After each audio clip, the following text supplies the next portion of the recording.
We like to believe that we are rational creatures who move toward warmth and safety. We think we seek out those who treat us well. If someone gives us kindness, we should return it. If someone offers us peace, we should cherish it. This is the first great illusion. You have met someone who finally sees you. They are patient, consistent, and genuinely kind. They do not play games or cause pain. By all logic, this should be the beginning of your happiness. But instead, you feel a strange rising sense of panic in your chest. You begin to find flaws where none exist.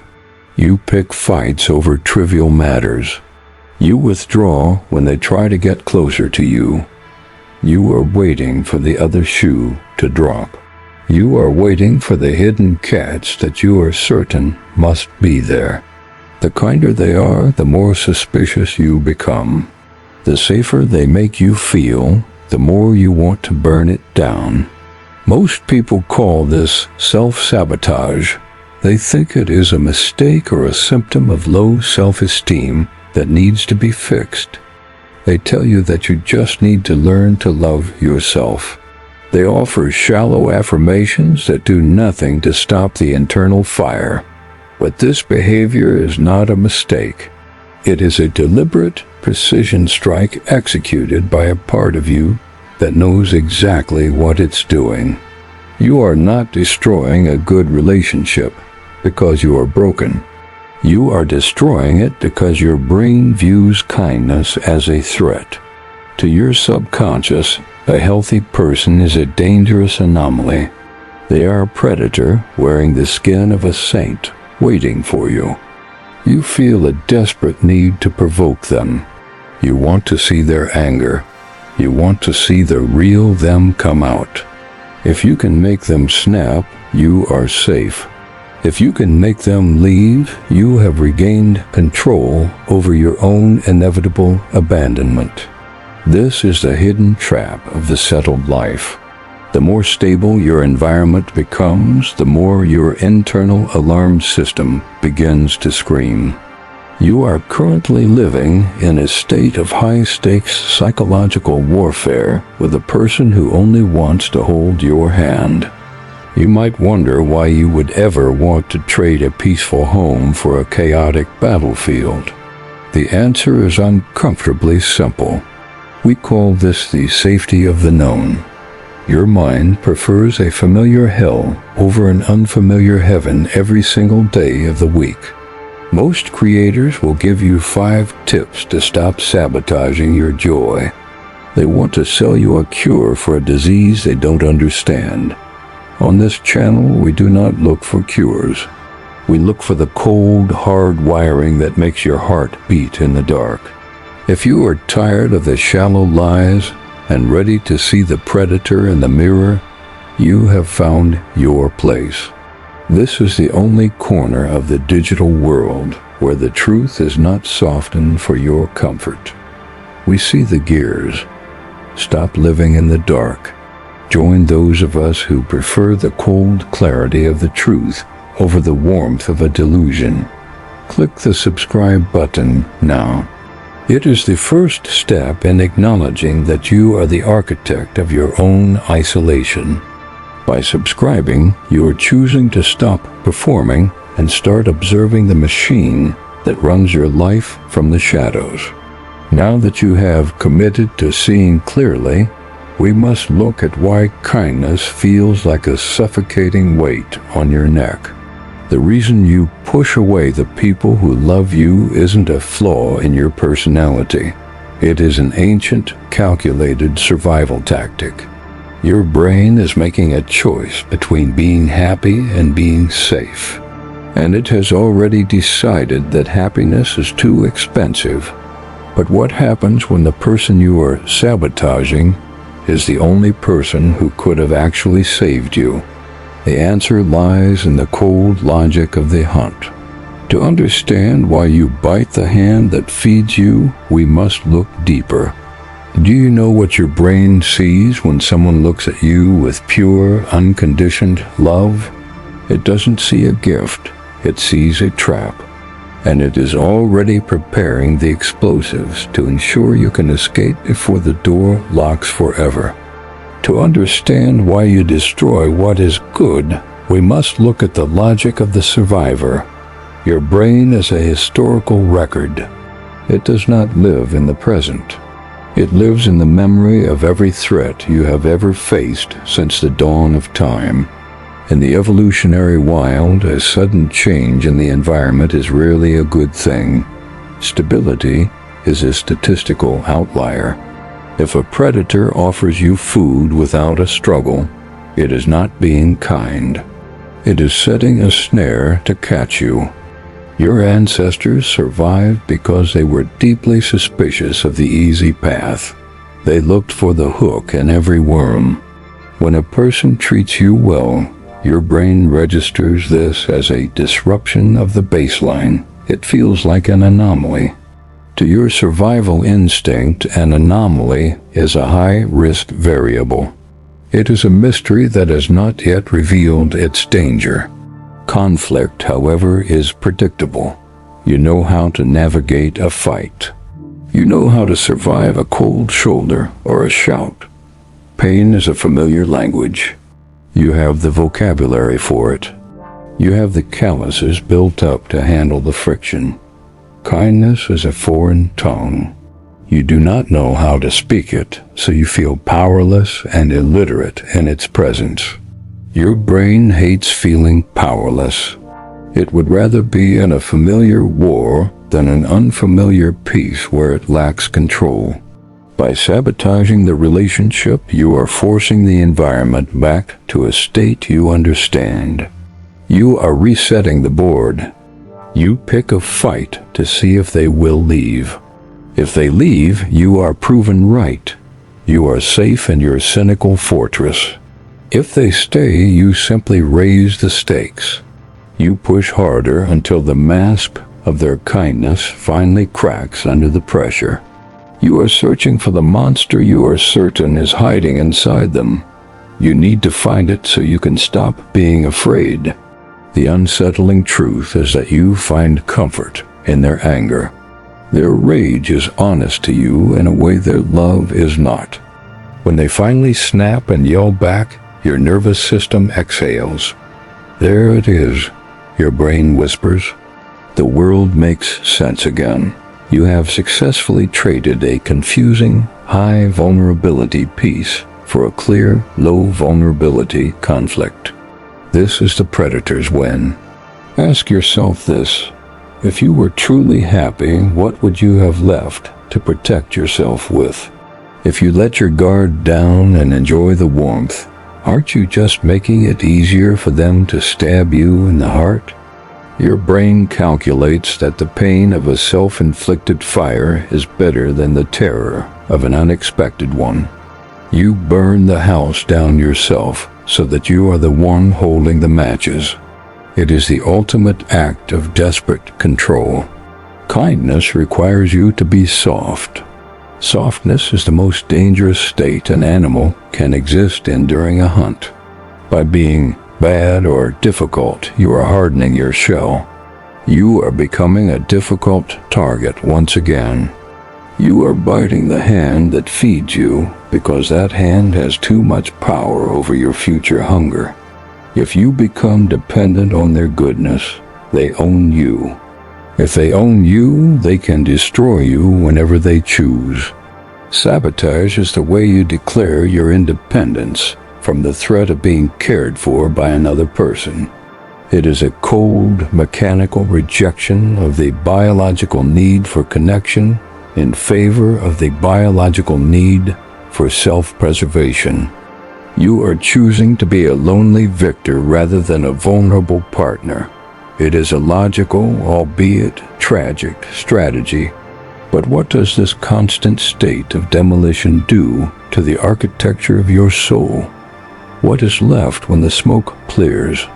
You are winning the battle for safety, but you are losing the war for your own identity.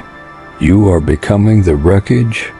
The people who treat you well are not the ones who are suffering the most from your behavior. You are the victim.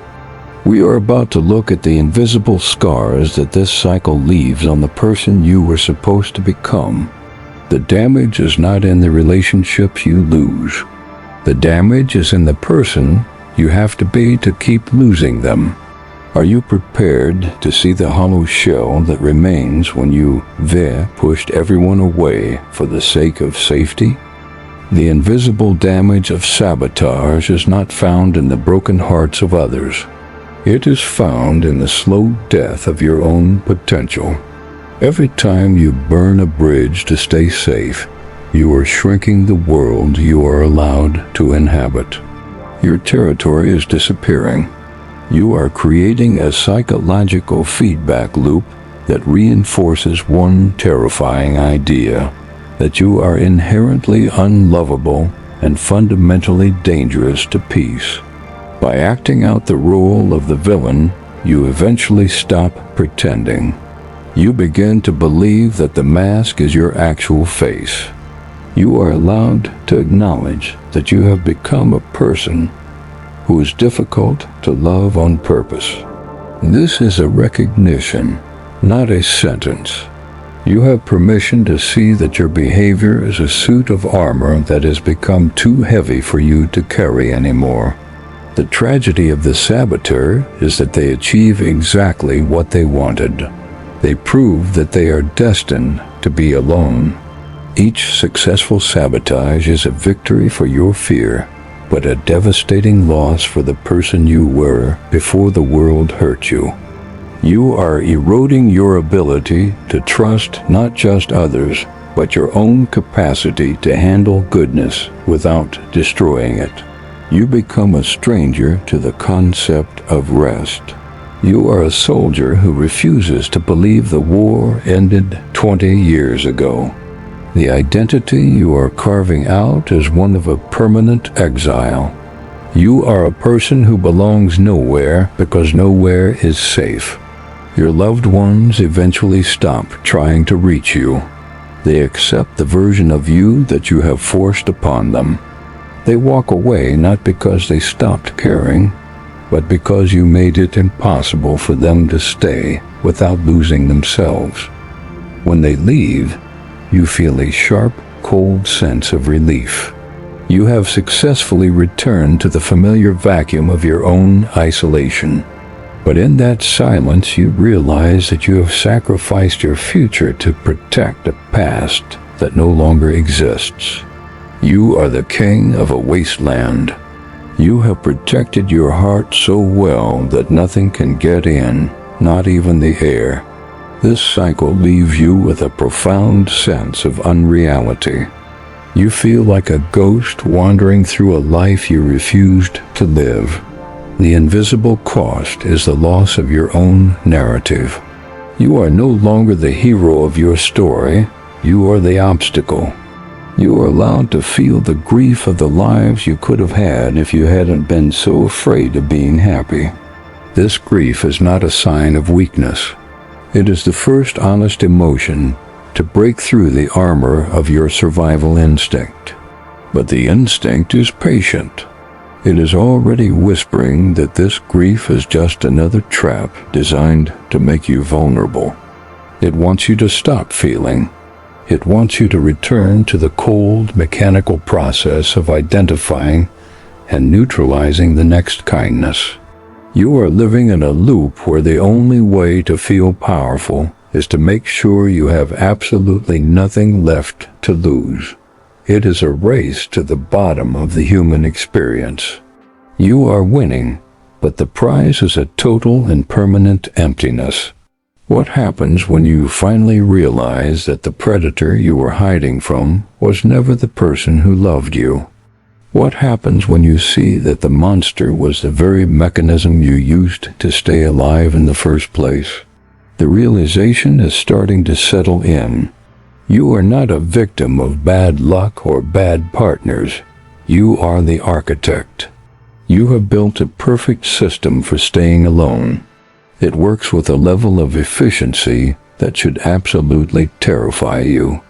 You have permission to sit with the weight of this truth without trying to fix it or run away from it. But as the smoke clears from the latest bridge you've burned, you see a figure standing on the other side. It is the person you were meant to be, and they're looking at you with a pity that is harder to bear than any anger. We are entering the final stage of this recognition. It is the moment where the mirror stops reflecting your mask and starts reflecting the void. The truth of your sabotage is about to become an undeniable reality that you can no longer blame on the world. Are you ready to see the end of the path you have chosen to walk? The recognition of your sabotage is the moment you realize that the war you are fighting is against a ghost. You have spent years treating your loved ones like enemies, scanning their kindness for signs of a hidden agenda. Now you see the room for what it is. It is a space filled with the debris of every bridge you ever burned. The people who tried to treat you well are gone, or they are standing at a distance you created for them. You have achieved the ultimate goal of the survival instinct. You are perfectly, undeniably, and permanently safe from being loved. There is no one left to disappoint you. There is no one left to surprise you with a warmth you cannot return. The silence in your life is not a tragedy to your brain. It is a successful mission report from a machine that hates risk. You look in the mirror and realize that the real you is not the person who wants peace and connection. The real you is the one who enjoys the smell of the smoke while the relationship is still burning to the ground. This is the haunting clarity of the self-saboteur. You are not a victim of your past. You are its loyal servant. You choose the chaos because the chaos is the only place where you feel like you know the rules. There is no advice to give because you cannot give advice to a wildfire. You can only watch it consume the forest. You will likely find a new person who treats you well. You will feel that familiar spark of hope and attraction. And then, with the precision of a surgeon, you will begin to look for the first reason to tear them apart. The cycle is not a problem to be solved. It is the rhythm of your existence as long as safety remains your God. You realize now that the shoe you were waiting for to drop was actually being held in your own hand. You were always the one who was going to end it. You were the one who made the outcome a mathematical certainty. Your loved ones were never the threat. They were just the witnesses to the crime you were committing against your own heart. The truth is that you don't actually want to be saved. You want to be right about how dangerous the world is. Every time you push someone away, you collect another piece of evidence to prove that you are better off alone. It is a lonely victory, but it is a victory nonetheless. You are the undisputed master of your own private wasteland. You will go to bed tonight in the quiet of a house that no one is allowed to call a home. You will tell yourself that you are protecting your peace, but you will know deep down that you are just hiding. The person who wanted to love you is now just another name on a list of people who didn't work out. You will continue to be the architect of your own disappointment because the alternative is a vulnerability you cannot survive. The realization is cold and lingering. You are the only person who can stop this, and you are the only person who won't. The machine will keep running. The instinct will keep guarding. The bridges will keep falling into the dark water, and you will stand on your small, safe island, watching the rest of the world live in the heat of the fire. You are safe now. You are untouched. You are a masterpiece of self-preservation that no one will ever get to see. In the end, we don't destroy the things we hate. We destroy the things that make us realize how much we've lost. It is much easier to be the one who leaves than the one who is left behind, even if you have nowhere to go. The room is empty now. The lights are out. The safety you fought for has finally arrived in all its crushing weight. I wonder if the victory feels as sweet as you thought it would when you were still fighting to be alone. You have won the battle against intimacy. And now you have the rest of your life to enjoy the silence of the win.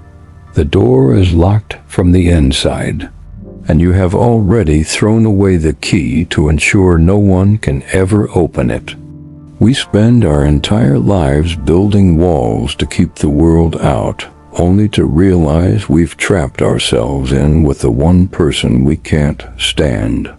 Perhaps the most terrifying part of sabotage isn't that we lose others, but that we find ourselves exactly where we planned to be.